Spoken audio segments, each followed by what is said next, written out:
Good morning everybody. आज हम कक्षा 8-9 कॉमन टॉपिक है जल प्रदूषण के बारे में करेंगे। वायु प्रदूषण हम पिछले लेक्चर में कंप्लीट कर चुके हैं, इसमें करेंगे जल प्रदूषण। सबसे पहले बात करते हैं जल प्रदूषण होता क्या है। प्रदूषण तो कोई चीज़ में अवांछनीय पदार्थ मिल जाना ही उस चीज़ को प्रदूषित कर देता है, वही प्रदूषण होता है। इसमें क्या है, जल के अंदर बाहित मल, विषैले रसायन व अन्य धूल कण मिल जाए तो उसको जल को क्या कर देगा, गंदा कर देगा। तो वो क्या हो जाएगा, जल प्रदूषण हो जाएगा।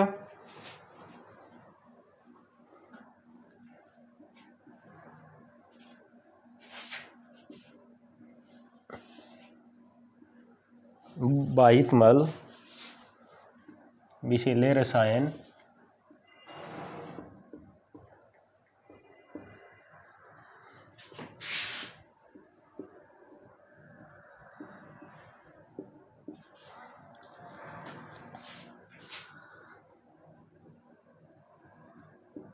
और धूल कण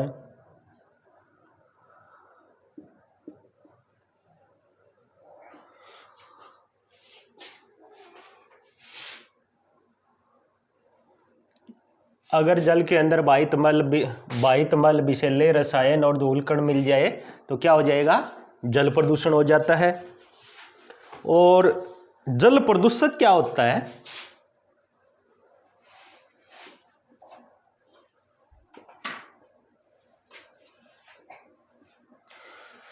जो जल के अंदर मिलने से जल प्रदूषण होता है वो जल प्रदूषक होते हैं। जैसे बाहित मल, विषैले रसायन और जो धूल कण है वो क्या करेंगे, वो क्या है, जल प्रदूषक।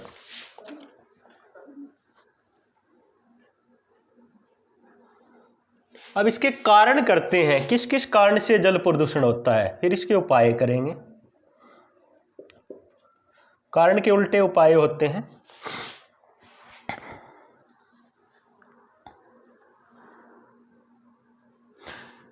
हमने देखा है कि जनसंख्या वृद्धि, उद्योग व कृषि में उपयोग के कारण जल दुर्लभ होता जा रहा है। आपने यह भी देखा होगा, कपड़े धोने से, नहाने से क्या होता है, जल प्रदूषण किससे होता है, कपड़े धोने से,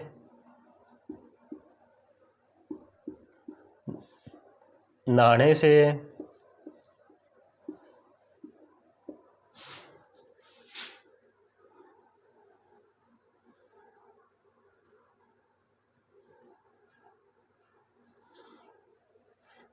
और क्या होता है, फैक्ट्रियों का गंदा पानी डालने से,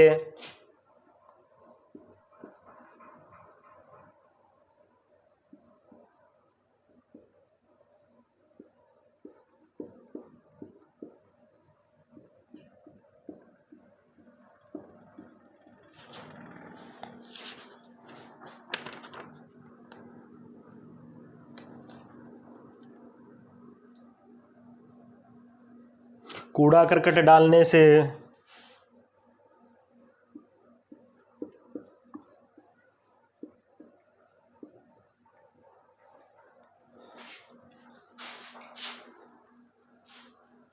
मृत जीव से,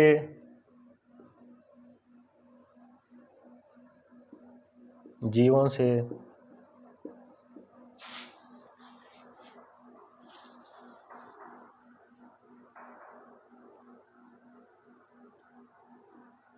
और बहुत से कारण हो सकते हैं इसके।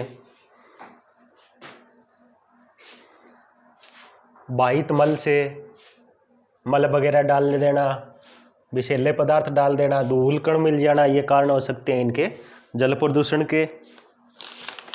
और एक अब जो विशिष्ट अभियान चलाया जा रहा है गंगा नदी पर, उसकी बात करते हैं।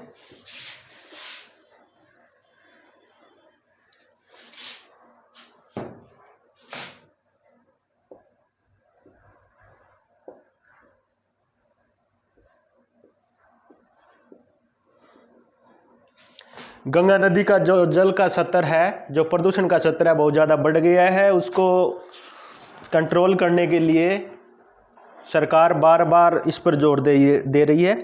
गंगा भारत की प्रसिद्ध नदियों में से एक है, सभी को पता है। यह अधिकांश उत्तरी, केंद्रीय तथा पूर्वी भारतीय जनसंख्या का पोषण करती है। करोड़ों व्यक्ति अपनी दैनिक आवश्यकताओं और जीविकाओं के लिए इस पर निर्भर है, परंतु हाल ही में प्रकृति के लिए विश्वव्यापी कोष WWF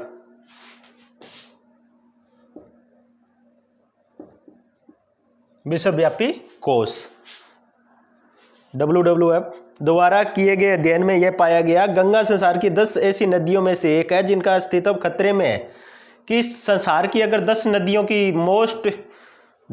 की बात करें जिसका प्रदूषण बहुत ज़्यादा है, जिसका जो जल का प्रदूषण है बहुत ज़्यादा है, स्तर काफ़ी ऊंचा है, उन 10 नदियों में गंगा का नंबर आता है। अगर इसका ध्यान नहीं दिया, एक दिन ये बिल्कुल जल प्रदूषण के कारण खत्म होने के कगार पर है।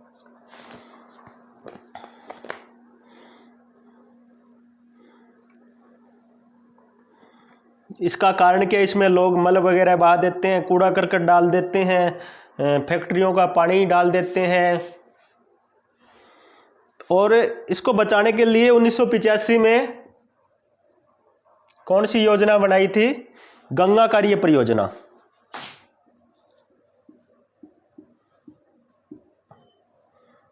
गंगा कार्य परियोजना।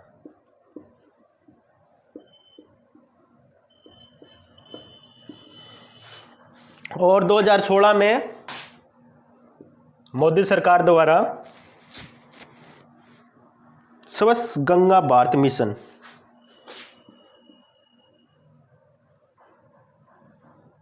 स्वच्छ गंगा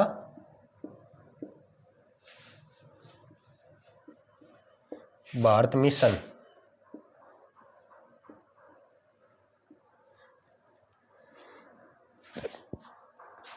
स्वच्छ गंगा भारत मिशन के नाम से एक परियोजना आरंभ की है, वो चल रही है। लेकिन अब क्या है, इन दिनों में जो लॉकडाउन लगभग 50 दिनों में ये गंगा बिल्कुल साफ हो गई है। सरकार ने इसके ऊपर बहुत ज़्यादा पैसे खर्च किए, लेकिन सरकार इस पर क्या करेगी? अगर हम लोग भी, जो इनके किनारे जो लोग रहते हैं, वो इसमें क्या कूड़ा करकट डालते रहते हैं, अस्थियां वगैरह डालते रहते हैं, तो क्या इसका पानी गंदा ही होगा। अब जो लॉकडाउन में क्या है, इसका जल का जो स्तर है बिल्कुल साफ हो गया है। जो जल प्रदूषण है बिल्कुल स्वच्छ नीले रंग का पानी इसमें बह रहा है। तो इस लॉकडाउन से गंगा को भी फायदा हुआ है। जो सरकार कई वर्षों में नहीं कर पाई, वो लॉकडाउन के कारण मात्र 50 दिनों में हो गया।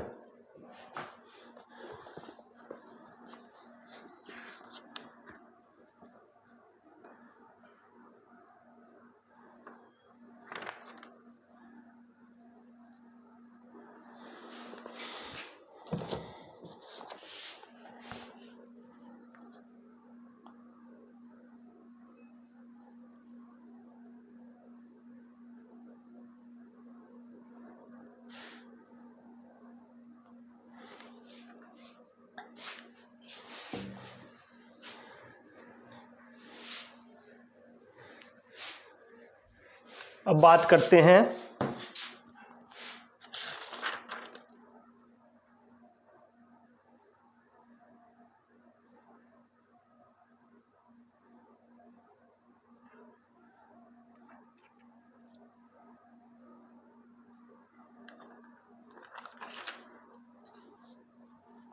जलीय चक्कर की।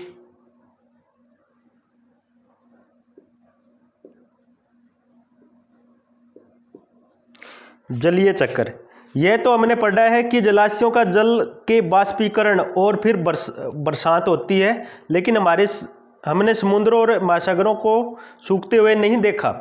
तो इन जलाशयों को जल कैसे वापस आता है? जिस प्रक्रिया द्वारा जल वाष्प बनता है और बरसात के रूप में सतह पर गिरता है, फिर नदियों के द्वारा समुद्र में पहुंच जाता है। इससे जलीय चक्र कहा जाता है। यह चक्र उतना सहज और आसान नहीं है जैसे कि पढ़ने या सुनने में लगता है। पृथ्वी पर गिरने वाला सारा जल तुरंत समुद्र में नहीं चला जाता। इनमें से कुछ मृदा के अंदर चला जाता है, जिसे भूजल का बन जाता है। कुछ भूजल झरनों के द्वारा सतह पर आ जाता है और इसे अपने व्यवहार के लिए हम कूपों या नलकूपों के जरिए सतह पर लाया जाता है। जीवन के विभिन्न प्रक्रियाओं को सतलीय जीव जंतु और पौधे जल का उपयोग करते हैं। जलीय चक्र में जल क्या होता है, आइए जानें। जैसा कि हम जानते हैं बहुत से पदार्थ जल में घुल जाते हैं। घुलने वाले खनिज से होकर जब जल गुजरता है तो इनमें से कुछ खनिज जल में घुल जाते हैं। इस प्रकार नदी कई पोषक तत्वों की सतह समुद्र में ले जाती है और इनका समुद्री जीव जंतु को उपयोग करते हैं। क्या होता है जलीय चक्र? मान लो धरती पर पानी है, समुंदर है, कहीं तालाब है, कहीं नदियां हैं। जब बहुत ज़्यादा गर्मी होगी तो बाष्पोत्सर्जन द्वारा क्या होगा, पानी भाप बन के ऊपर की ओर उठेगा हवा में।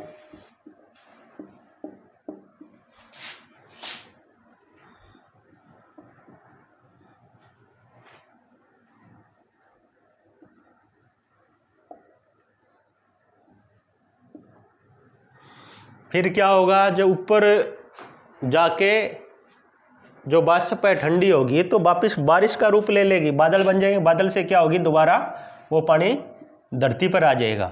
इसी प्रकार जमीन से वो पानी वापस उठता रहता है और बारिश के रूप में जमीन पर आता रहता है। ये क्या है, जल चक्र है।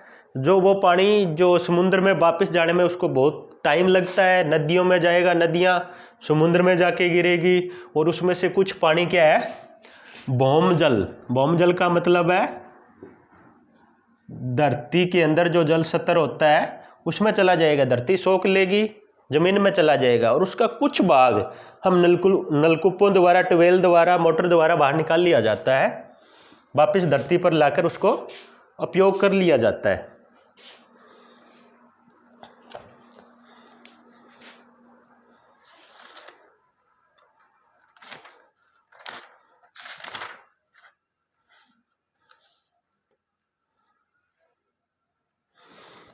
अब बात करते हैं जल प्रदूषण के उपायों की।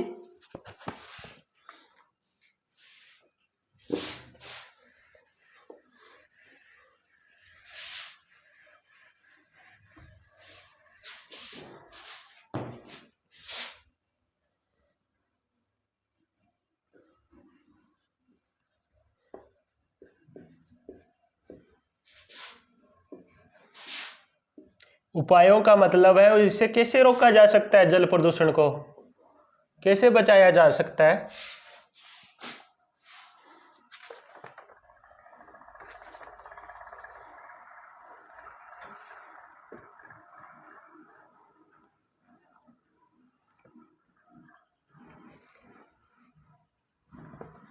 औद्योगिक इकाइयों के लिए बनाए गए नियमों को सख्ती से लागू किया जाना चाहिए ताकि प्रदूषित जल को सीधे ही नदियों और झीलों में नहीं बहाया जा सके। सभी औद्योगिक क्षेत्रों में जल उपचार संयंत्र द्वारा स्थापित किए जाने चाहिए। व्यक्तिगत स्तर पर हमें निष्ठापूर्वक जल की बचत करनी चाहिए, उसे बेकार नहीं करना चाहिए, कम उपयोग करना चाहिए, पुनः उपयोग करना चाहिए, पुनः चक्रण, पुनः प्राप्त उपयोग न करना हमारा मूल मंत्र होना चाहिए। क्या कह रहा है, जो उद्योगों के अंदर, उद्योगों फैक्ट्रियों के अंदर जो पानी यूज होता है उसको ये सरकार को ये नियम बना देना चाहिए सख्ती से कि जो भी पानी यूज हो रहा है उसको बाद में जो फिल्टर करके ही वापस नदियों में डालना है। अगर सीधा डालोगे तो उसके रूप में सजा होनी चाहिए, दंड का प्रावधान होना चाहिए, ताकि जो केमिकल युक्त पानी आता है वो नदियों में ना मिले, जल प्रदूषण ना बढ़े। उसको पानी को दोबारा फिल्टर करके वापस डाल सकते हैं। और क्या होना चाहिए, कम उपयोग करें।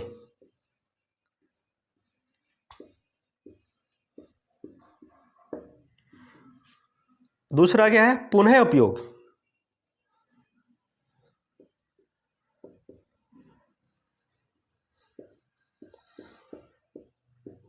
तीसरा क्या है, पुनः चक्रण।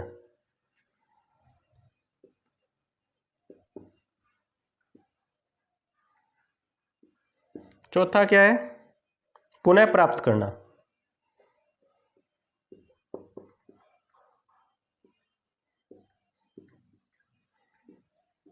पांचवा क्या है, उपयोग न करना।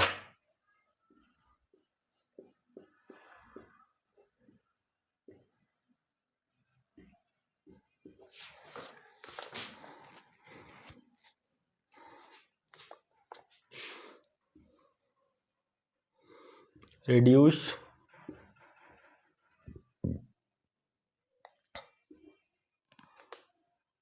रीयूज,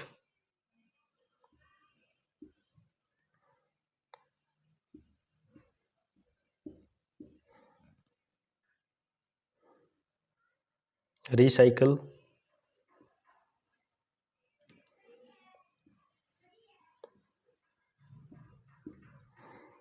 रिकवर,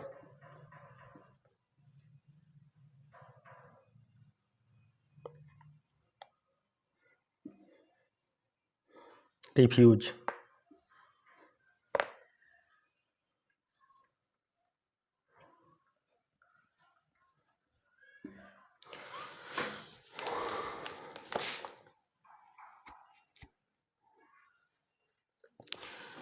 कम से कम उपयोग करना चाहिए, यानी रिड्यूस, पुनः उपयोग करना चाहिए।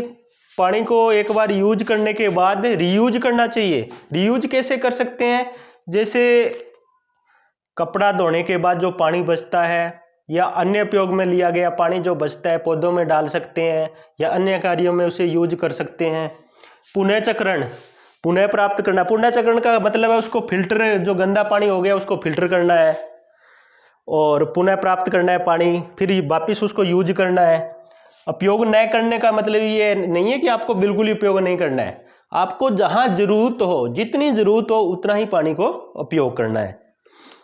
धुलाई तथा अन्य कार्य, घरेलू कार्य में उपयोग हो चुके जल को पुनः उपयोग संबंधी नए नए विचारों के बारे में हम सोच सकते हैं। उदाहरण के लिए सब्जियों को धोने के लिए इस्तेमाल जल का उपयोग पौधों की सिंचाई के लिए किया जा सकता है। जैसे हम घर में सब्जियां वगैरह धोते हैं, जो पानी बच जाता है वेस्टेज वाटर, उसको पौधों वगैरह में डाल सकते हैं।